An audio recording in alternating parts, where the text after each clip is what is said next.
조선 왕조 500년 역사 속에서 가장 극적이고 논쟁적인 삶을 살았던 여인이 있습니다. 그녀는 14세의 나이에 조선 제21대 왕 영조의 계비로 간택되었고 지아비와는 무려 51세라는 세월의 강을 두고 만났습니다. 그녀가 왕비의 자리에 앉았을 때 이미 궁에는 자신보다 10살 많은 아들이 있었고 훗날 그 아들을 둘러싼 비극에 소용돌이 한가운데 서게 됩니다. 가장 어린 왕비에서 조선 최고령 대왕대비까지 오늘 우리는 격변의 시대 정순왕후 김씨의 일생을 따라가 봅니다. 1759년 영조는 66세의 나이로 중전 간택을 통해 15세 김씨를 맞이합니다. 이는 국왕의 채통과 왕실의 번영을 위한다는 명분이었으나 어린 신부에게는 가혹한 운명의 시작이었습니다. 하지만 영조는 어린 아내를 아꼈습니다. 긴 세월의 간극에도 불구하고 그녀의 단단한 성품과 현명함을 높이 평가했습니다. 궁은 늘 차가운 곳, 그대는 아직 어리니 이 차가움 속에서 뿌리를 굳건히 내려야 한다. 영조의 이 말 속에는 단순한 위로가 아닌 왕실의 안녕을 지켜야 할 중전으로서의 무거운 당부가 담겨 있었습니다. 꽃잎처럼 연약했지만 그녀의 등 뒤에는 노론 명문가의 세력이 있었습니다. 어린 왕비는 그렇게 궁궐에서 서서히 자신만의 자리를 만들어가기 시작합니다. 왕비로 책봉된 지 불과 3년 후인 1762년 조선 왕실을 뒤흔든 비극 이모화변이 일어납니다. 이때 정순왕후는 18세였습니다. 그녀가 이 비극에 얼마나 직접적으로 관여했는지는 역사가들이 수백 년간 논쟁하는 주제입니다.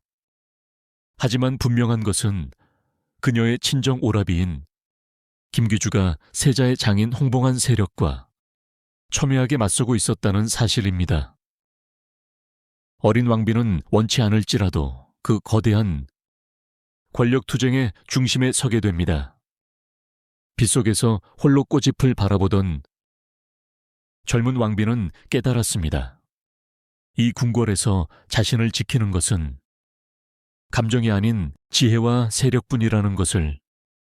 이후 그녀는 영조대왕을 그림자처럼 보필하며 훗날 다가올 시련을 위해 자신을 단련해 나갑니다. 그녀의 20대는 궁궐의 가장 깊은 곳에서 권력의 무게를 익히는 시간이었습니다. 1776년 영조대왕이 승하합니다. 그녀는 15세에 시작했던 27년간의 왕비 생활을 마치고 이제 왕대비의 자리에 오릅니다.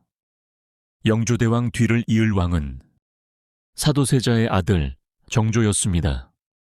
아버지의 비극적 죽음을 목격한 정조에게 정순왕후는 정치적 대척점에 서 있는 노론 벽파의 상징이었습니다. 두 사람의 긴장은 즉위 첫날부터 시작됩니다. 정조는 탕평책을 펼치며 자신의 세력을 구축하려 했지만 왕대비인 정순왕후와 그를 따르는 노론 벽파는 정조의 개혁을 끊임없이 견제했습니다. 왕대비로서 그녀는 오랜 세월 동안 권력의 정점에서 왕실을 지켜보았습니다.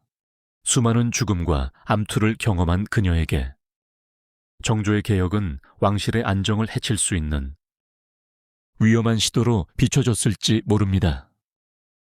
두 사람의 냉랭한 대립은 정조의 즉위 24년 동안 조선의 정치에 거대한 그림자를 드리웠습니다. 고독하고 외로웠던 어린 왕비는 이제 궁궐의 모든 세력을 감시하는 가장 강력한 여성 권력자로 변모했습니다. 1800년 정조대왕이 갑작스럽게 승하합니다.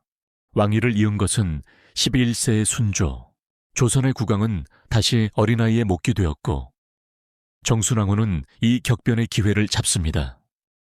70세 가까운 나이, 그녀는 역사상 가장 나이 많은 여성 군주로서 수렴 청정을 시작합니다. 정순왕후는 기다려왔다는 듯이 단호한 결단을 내립니다. 바로 신유사옥을 단행하여 정조가 키워왔던 시파 세력을 숙청하고 자신의 친위 세력인 벽파가 정권을 장악하도록 했습니다. 이 한 번의 결정으로 조선 후기 전국은 송두리째 뒤바뀌게 됩니다. 14세 어린 나이에 궁궐의 냉기를 온몸으로 받아들였던 여인, 그녀는 왕의 배우자가 아닌 왕실의 안위를 지키는 왕실의 뿌리가 되었습니다. 영조가 그녀에게 했던 당부를 평생의 사명으로 삼은 것입니다. 200년이 지난 지금 그녀의 삶은 냉혹한 권력투쟁의 역사로 평가되기도 혹은 왕실의 안녕을 위해 모든 것을 희생한 현명한 정치인의 이야기로 기억되기도 합니다. 가장 순수했던 14세의 모습부터 조선의 전국을 단칼에 결정했던 70대의 모습까지 정순왕후 김씨의 삶은 조선 여성 군주사의 가장 강렬한 페이지로 남아 있습니다.